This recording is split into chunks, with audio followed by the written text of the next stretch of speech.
এই যে মাজারে পাক হযরত শাহ আবু আলী কালান্দার রহমাতুল্লাহ আলাই, যিনি পাঞ্জাবের জমিন পানিপথের ভিতরে ওনার মাজারে পাক।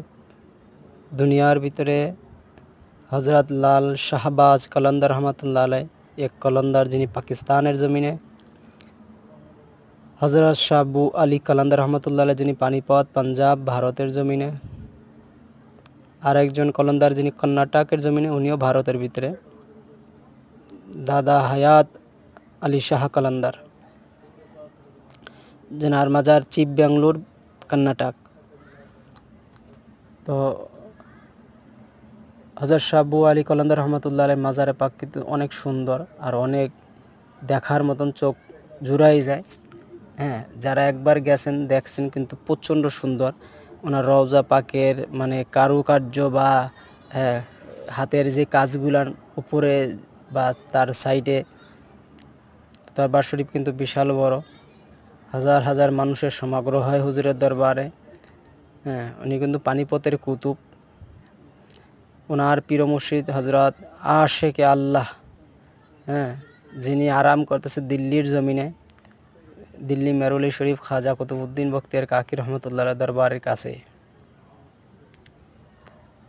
হুজুর কেবলাজান কিন্তু এক সময় বিশাল বড় একজন আলেম ছিল।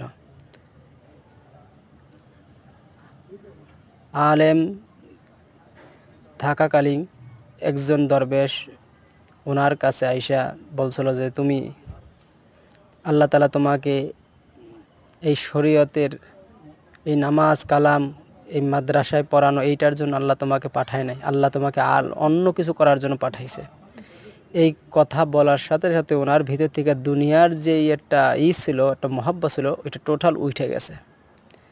হযরত শাহ আবু আলী কালান্দার রহমতুল্লাহ আলাইহি মায়ের দিক থেকে সৈয়দা মাওলা ইমাম হুসাইনের বংশধর, আর পিতার দিক থেকে হজরতে আবু হানিফা, হযরত আবু হানিফা রহমতুল্লাহ আলাইহির বংশধর খানদান থেকে।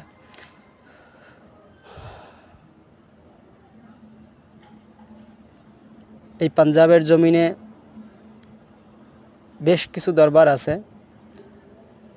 আলী আহমদ সাবের কালিয়ানী রহমতুল্লাহ আলাইহির খলিফার মাজার আছে। ওনার দরবার শরীফ থেকে 10-15 মিনিট পায়ে হেঁটে গেলে মিলে যায়। হজরত শামসুদ্দিন তুর্ক পানিপথী রহমতুল্লাহ আলাইহি,